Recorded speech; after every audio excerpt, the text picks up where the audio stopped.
hummus. And so one of the key things with the plant-based is the herbs. So you have to buy fresh herbs and buy a variety of herbs that you don't even know anything about, because that'll be the key to things tasting nice and not having the same old stuff. And so when you buy the herbs, you know, give them all take off the rubber band, because quite often they come in a rubber band. Rinse them, and then in little cups or jars, whatever, add just a little bit of water. You see, so the roots are in the water. And you want to rinse, maybe try to change that water a couple times a week, you know. And then you might want to clip the bottoms if you see it kind of breaking down, and that brings it back to life. And then stick it in the fridge or somewhere cold. And if you do that, that'll last for like a week and a half. But you'll use it, you'll see. So that's the one tip, okay? And so here I'm making a big pot of black-eyed peas. And I'm actually using a recipe. Normally I don't, but there's this Mediterranean woman. I'll send you a link that I follow. So, and like I said before, I cut up, you know, the onions. Oh, and actually the celery should be here too. So first you cut all that up, and then your vegetables. And then I'll just do it with you. Turn it on.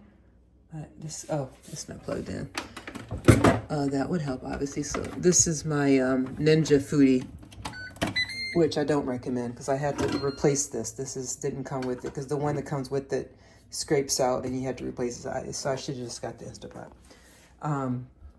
But this is also an air fryer, so that helps. And there's an air fryer replacement. So I'm going to walk you through it, how to do it. And I'm going to get this going. So whenever you're cooking soups or beans, it's the same method.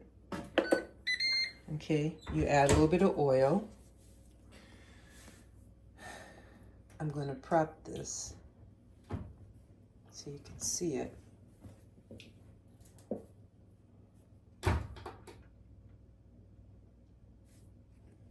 I don't know how I could do that.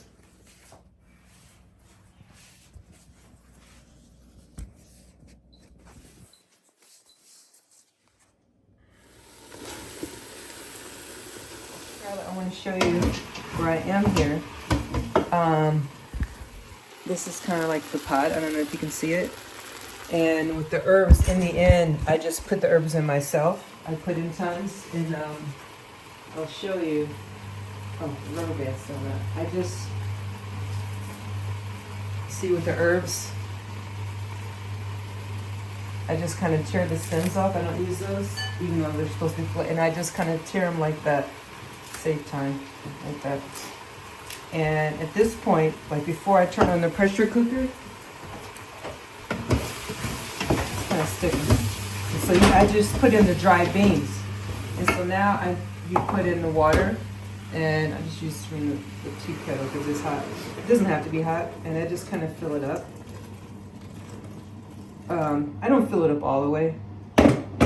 And if you have chicken broth, but you know, I'm vegetarian, so I do veggie broth. So I'm gonna put in this is vegetable broth cubes. Normally I would boil the hot water and add the cubes. That's the best way, but I didn't. And I also have some powdered veggie, and I put in like probably 2. And then it's bubbling. I'll show you again before I turn it on pressure cook.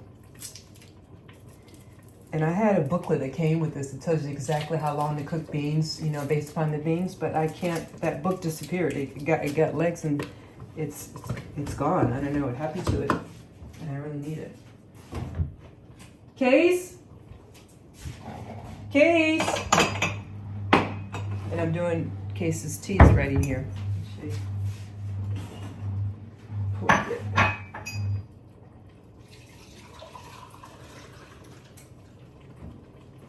I'm thinking I might just make a big batch of this ginger.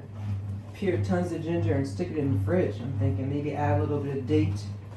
And give this to Case. Okay, I'm gonna add more water. That's not enough.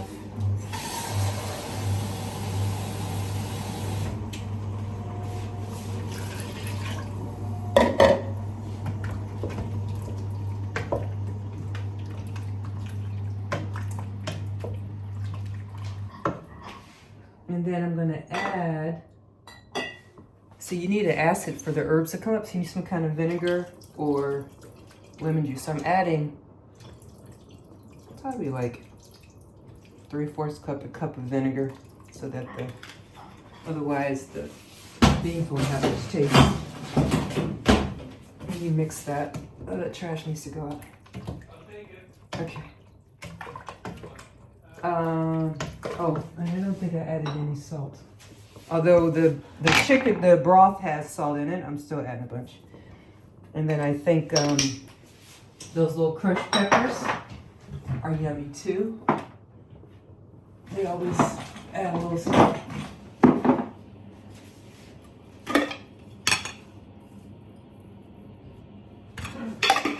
You have your phone handy, Mike? This is what it looks like now. Can you see that?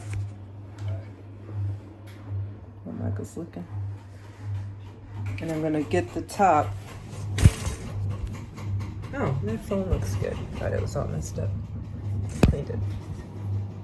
And I'm gonna put the top, put it on pressure cook. Function. I was gonna do so high 18 minutes for the black eyed peas dry. I was thinking 20, so that's perfect. But I would do more. I do 20 because these things generally are a little hard. Okay, so now it's going. Up. Okay. Now I'm gonna do the rice. I'll show you. I just realized in the last video it was super fuzzy because the screen was dirty. I'm sorry. So now I'm gonna the pressure cooker. I've already hit the button where it's cooking, it has to be on seal when you're doing the pressure cooker. And I push it on vent. That's when all the air comes out. But make sure as it vents, it's away from the cabinet. So I've already done that. So now I'm gonna see what the situation is. And always be careful, for safety with this. Now, ooh, looks like I cooked them too long.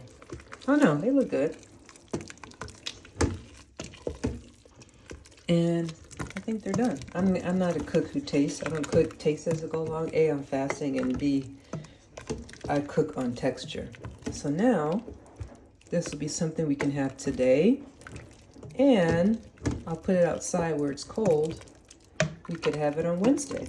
And then if you want to do a Buddha bowl, because you want to make sure you're balanced. If you have something like this, you could scoop some of the beans out and add them to your Buddha bowl.